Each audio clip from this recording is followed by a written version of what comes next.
حسین سپاہی حر ابن یزید ریاحی۔ امام حسین علیہ السلام کا قافلہ شہر کوفہ کی طرف بڑھ ہی رہا تھا۔ وہ لوگ آرام کرنے کے لیے کسی جگہ کی تلاش میں تھے۔ ہر جگہ تپتا ہوا ریگستان تھا اور حد سے زیادہ گرمی۔ اچانک امام کے ساتھیوں نے دور سے کچھ دیکھا اور محسوس کیا کہ ان کا قافلہ کھجوروں کے ایک باغ کے نزدیک پہنچ گیا ہے۔ ایک دوسرے کو خوشی سے دیکھنے لگے، لیکن جب نزدیک پہنچے تو معلوم ہوا کہ جسے وہ کھجوروں کا باغ سمجھ رہے تھے وہ 1000 سپاہیوں کا لشکر تھا جو سب کے سب ہاتھوں میں نیزے اٹھائے ہوئے تھے۔ اس لشکر کی کمانڈر کا نام حر ابن یزید ریاحی تھا۔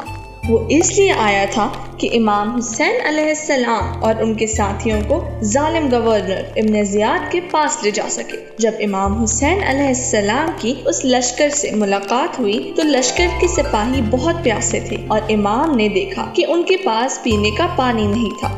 ان لوگوں کو پیاس سے تڑپتا دیکھ کر امام نے اپنے ساتھیوں سے کہا، جو پانی ہم اپنے ساتھ لائے ہیں وہ انہیں دے دو۔ امام حسین علیہ السلام نے اپنے ہاتھوں سے دشمنوں کے سپاہیوں کو پانی پلایا، یہاں تک کہ آپ نے جانوروں کو بھی سیراب کیا۔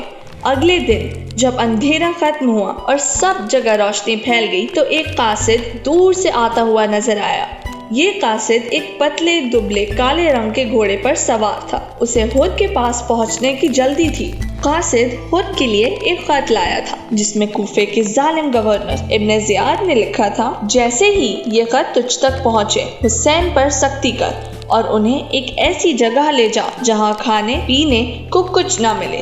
یہ قاصد تیرے پاس ہی رکے گا تاکہ دیکھے کہ تو میرے حکم پر عمل کر رہا ہے یا نہیں۔ حر امام حسین علیہ السلام کے پاس گیا اور اس نے وہ خط ان کے سامنے پڑھا۔ امام حسین علیہ السلام نے کہا، ہمیں یہیں نزدیک کسی گاؤں میں جانے دو۔ امام علیہ السلام چاہتے تھے کہ اپنے ساتھیوں کو ایسی جگہ لے جائیں جہاں ان کے لیے پانی فراہم ہو اور پناہ گاہ بھی موجود ہو، لیکن حر نے کہا، آپ تو دیکھ رہے ہیں ظالم گورنر ابن زیاد نے میرے پاس جاسوس چھوڑ رکھا ہے، میں آپ کو نہیں جانے دے سکتا۔ اس نے ایک شخص کی طرف اشارہ کیا جو ان کے پاس کھڑا تھا اور ان کی باتیں سن رہا تھا۔ امام حسین علیہ السلام کا قافلہ کچھ ہی دور چلا تھا کہ کربلا کی سرزمین پر پہنچ گیا۔ شب عاشورہ جب حر نے امام حسین علیہ السلام کے خیموں کی طرف دیکھا اور بچوں کی ہائے پیاس کی آوازیں سنی تو اپنے آپ سے کہنے لگا کہ میں ان چھوٹے چھوٹے بچوں کو کن ظالموں کے بیچ کھیر کر لے آیا ہوں۔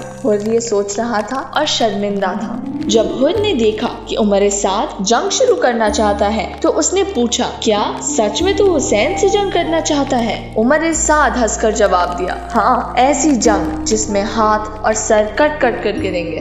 حر عمر سعد کے پاس سے ہٹ گیا اور انہوں نے دیکھا کہ یزید کی فوج میں 30,000 سپاہی ہیں اور امام حسین علیہ السلام کے لشکر کو دیکھا تو صرف 72 افراد تھے اور وہ خیمے جن میں بچے اور عورتیں پیاس سے نڈھال تھے۔ حر خیمے حسینی کی طرف دیکھ ہی رہے تھے کہ کسی نے ان سے کہا، بہت جلدی جنگ شروع ہونے والی ہے، ان لوگوں کا کیا ہوگا؟ یہ دشمن کے سپاہیوں میں سے ایک سپاہی کی آواز تھی۔ حر اس کی بات سن کر پریشان ہو گئے، ان کا دل لرزنے لگا اور انہوں نے کہا، ان بچوں کا کیا کیا ہوگا؟ اس سوال نے ان کی بے چینی کو بڑھا دیا۔ جناب حر آہستہ آہستہ یزید کی فوج سے دور ہو رہے تھے اور امام حسین علیہ السلام کے خیموں کے نزدیک ہو رہے تھے۔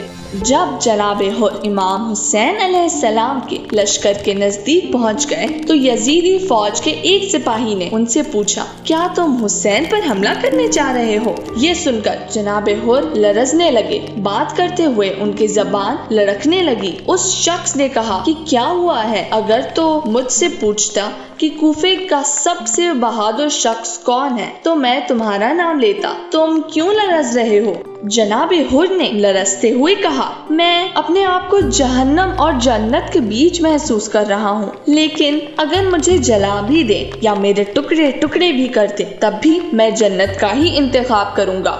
اس گفتگو کے بعد جناب حر نے اپنے گھوڑے کو تیزی سے آگے بڑھایا اور اپنے ہاتھ سر پر رکھتے ہوئے امام کے خیموں کی طرف بڑھے اور خدا سے کہا، خدایا میری توبہ قبول کر، میں نے امام حسین علیہ السلام کو ناراض کیا ہے۔ جب وہ امام حسین علیہ السلام کے پاس پہنچا تو امام سے کہا، میں وہی ہوں جس نے آپ کو واپس نہیں جانے دیا۔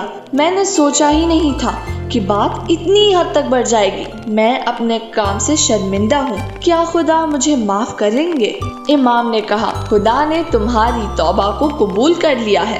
جناب حر خوش ہو گئے اور امام حسین علیہ السلام کے دوستوں کی صف میں جا کر کھڑے ہو گئے۔ تھوڑی دیر بعد دشمن کی فوج کے کمانڈر عمر سعد نے کمان میں تیر لگایا اور امام حسین علیہ السلام کے خیموں کی طرف چلتے ہوئے اپنی فوج سے کہا کہ تم سب گواہ رہنا کہ میں نے حسین کے خیموں کی طرف سب سے پہلے تیر چلایا تھا۔ پھر اس کے لشکر نے امام حسین علیہ السلام کے لشکروں پر تیر کی بارش کر دی۔ جناب حر نے امام حسین علیہ السلام سے کہا، میں ہی وہ پہلا شخص تھا جو آپ کے مقابلے میں کھڑا ہوا اور آپ کا راستہ روک لیا۔ اب میں یہ چاہتا ہوں آپ کی راہ میں سب سے پہلے میں ہی شہید ہوں۔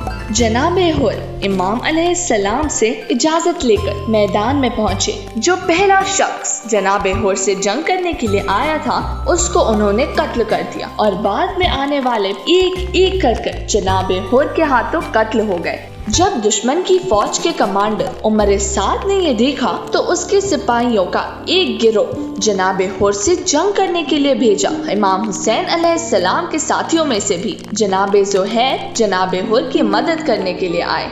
اچانک دشمنوں کے ایک بہت بڑے گروہ نے جناب حر پر حملہ کر دیا، جس کے نتیجے سے وہ گھوڑے سے زمین پر آ گئے۔ امام حسین علیہ السلام کے ساتھی میدان جنگ کی طرف دوڑے اور جناب حر کے زخمی بدن کو خیمے میں لے آئے۔ امام حسین علیہ السلام جناب حر کے پہلو میں بیٹھے تھے اور فرمایا کہ تمہاری ماں نے تمہارا کتنا اچھا نام رکھا ہے، تم دنیا میں بھی آزاد ہو اور آخرت میں بھی آزاد رہو گے۔ اسی وقت جناب حر کی روح پرواز کر گئی۔ بچوں، حسینی سپاہی جناب حر کی کہانی سے ہمیں یہ سیکھ ملتی ہے کہ ہمیں جب بھی اپنی غلطی کا احساس ہو تو اس پر فوراً معافی مانگنی چاہیے، اور اگر کوئی ہمارے ساتھ برائی کر کے معافی مانگتا ہے تو اسے معاف کر دینا چاہیے۔